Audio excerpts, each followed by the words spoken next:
everybody, welcome back to my YouTube channel. I am Advocate Divya. Indian evidence act, Indian evidence act जो कि बात करता है evidence के बारे में, साक्ष्य के बारे में। According to Stephens, evidence act तीन बातें निश्चित करता है कि किन फैक्ट को प्रूव किया जाना है और किसको नहीं, एंड किन फैक्ट्स को प्रूव करना है और उनको प्रूव करने के लिए किस टाइप का एविडेंस दिया जाएगा और किसके द्वारा और किस टाइप से दिया जाएगा।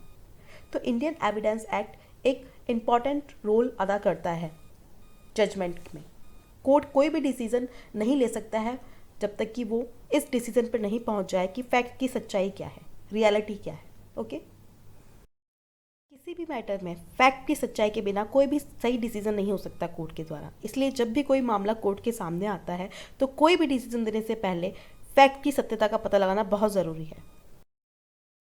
जब एक पार्टी दूसरी पार्टी के फैक्ट्स को डिनाई करती है तो कोर्ट का ये ड्यूटी है कि वो डिसाइड करे कि किस पार्टी के जो फैक्ट्स हैं वो सही हैं, और ये जो कार्य है ये दोनों पक्षों के जो एविडेंस दिए होते हैं, दोनों पार्टीज के एविडेंस दिए होते हैं, उनके बेसिस पे किया जाएगा। ओके, एविडेंस लॉ क्या है? लैक्स फॉरी है। इसका मीन है जो एविडेंस लॉ रिलेटेड जो भी रूल्स हैं वो उस देश में यूज़ होते हैं जहाँ पर कि कोर्ट डिसीजन लेता है, न्यायालय डिसीजन लेता है। तो इस प्रकार जब किसी फैक्ट या फिर इवेंट को प्रूव करना होता है तो कोई कॉम्पिटेंट विटनेस है या नहीं, या फिर ओरल जो एविडेंस है उससे प्रूव किया जाए, या फिर जो एविडेंस है फैक्ट को प्रूव करने के लिए सफिशिएंट है या नहीं, ये सब क्या है उस जो देश है उसके रूल्स के बेसिस पे तय किए जाते हैं जहाँ पर कि जजमेंट कोर्ट करता है। ओके, एविडेंस एक्ट के प्रोविजंस को हम इजी वे में एक चार्ट के हेल्प से समझते हैं। तो एविडेंस में भी given of fact in issue and relevant fact, किन फैक्ट को एविडेंस दिया जा सकता है, तो fact in issue and relevant fact. Okay, तो एविडेंस में भी given of fact in issue and relevant fact. Relevant fact में आते हैं कनेक्टेड, जो कि क्या है, रेलिवेंट है। सेक्शन 6 से लेकर 16 में बात की गई कनेक्टेड की। एडमिशंस एंड कन्फेशंस सेक्शन 17 से लेकर सेक्शन 31 में।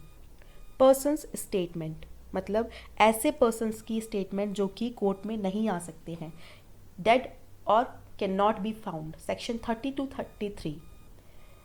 स्पेशल कंडीशन मतलब विशेष कंडीशंस के अंदर किए गए स्टेटमेंट्स, 34 से लेकर 39 में। कोर्ट जजमेंट्स, कोर्ट्स के डिसीजन, सेक्शन 40 से लेकर 44। ओपिनियंस, अन्य व्यक्ति जो है उनकी राय, ओपिनियन, सेक्शन 45 से लेकर 51 तक। कैरेक्टर एविडेंस, कैरेक्टर का एविडेंस, सेक्शन 52 से लेकर 55 तक। ओके, पार्ट सेकंड देखते हैं इसका, एविडेंस किस प्रकार से दिया जाएगा। ओके, तो इसको भी दो पार्ट में डिवाइड करते हैं। Fact which need not to be proved, means वो फैक्ट जिनको प्रूव करने की ज़रूरत नहीं है, आवश्यकता नहीं है, उसको दो भागों में डिवाइड किया गया है। जुडिशियल ऑब्जर्वेशन सेक्शन 56 से लेकर 57 एंड एडमिशन सेक्शन 58।